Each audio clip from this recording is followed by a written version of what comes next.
शब्द है जिसके खंड व टुकड़े नहीं किए जा सकते। वर्ण वर्ण भाषा की वह सबसे छोटी इकाई है जिसके खंड व टुकड़े नहीं किए जा सके। वर्णमाला दो प्रकार के होते हैं। नंबर 1 स्वर और व्यंजन। स्वरों की संख्या कितनी? स्वर किन्हें कहते हैं? जिन वर्णों के जो वर्ण स्वतंत्र रूप से बोले जाते हैं उन्हें स्वर कहते हैं। स्वरों की संख्या कितनी होती है? स्वरों की संख्या 11 होती है। छोटा आ, बड़ा आ, छोटी ई, बड़ी ई, छोटा ऊ, बड़ा ऊ, ऋषि, ए, आए, ओ, आओ, ये 11 स्वर होते हैं। स्वर नंबर दूसरा होता है व्यंजन। व्यंजनों की संख्या कितनी होती है? 33। इसमें 5 वर्ण होते हैं, जैसे कहते हैं कावर्ण, चावर्ण, टावर्ण, तावर्ण और पावर्ण।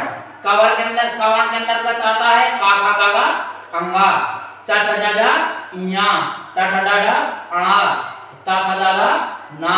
और पावर्ण में आता है पा फा बाबा मा। ये जो लास्ट के 5 वर्ण होते हैं इन्हें हम कहते हैं पंचम वर्ण। क्या कहते हैं? पंचम वर्ण कहते हैं। इन्हें कहते हैं पंचम वर्ण।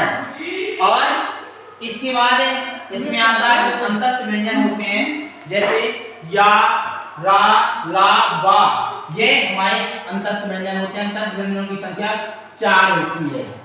और जैसे उस व्यंजनों की संख्या 4 होती है, जैसे सा, सा, हा, सा, सा, हा।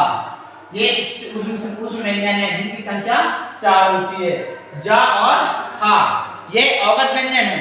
ये व्यंजनों की संख्या 2 होती है। और इसके बाद संयुक्त व्यंजन होते हैं, जैसे छा, त्रा, ज्ञा और श्रा। ये 4 संयुक्त व्यंजन होते हैं। अब इसके बाद हम आते हैं स्वर। स्वर के कितने भेद होते हैं? स्वर के 3 भेद होते हैं। स्वर के 3 भेद कौन कौन से होते हैं? जैसे हास्य स्वर। जिन वर्णों के उच्चारण में सबसे कम समय लगता है उन्हें हम हास्य स्वर कहते हैं। जैसे छोटा आ, छोटी ई, छोटा ओ, री। इन वर्णों के उच्चारण में सबसे कम समय लगता है जिन्हें हम हास्य स्वर कहते हैं। दीर्घ स्वर जिन वर्णों के उच्चारण में हास्य स्वर से 2 गुना समय लगता है उन्हें हम दीर्घ स्वर कहते हैं। दीर्घ स्वरों की संख्या 7 होती है, 7 होती है। बड़ा आ, बड़ी ई, बड़ा ऊ, ए, ऐ, ओ, अ। ये दीर्घ स्वर हैं। अब आता है प्लुप्त स्वर। प्लुप्त स्वर जैसे कि ओम, सुनो, ये प्लुप्त स्वर होते हैं। और इनमें अंग और आहा तो क्या कहते हैं? अनुस्वर कहते हैं। इस प्रकार से इसमें आता है छत्र, छा, त्रा, ज्ञा।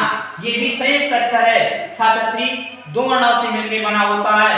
छत्र का धन, आदक का धन, सा से मिलकर छा का निर्माण होता है। और आदक का धन, सा बराबर होता है छा, ता, आदता, धन, रा मिलाकर के बनता है त्रा। और ज्ञा, जा, धन, इया, आधा जा, धन, इया मिलकर के ज्ञा बनता है।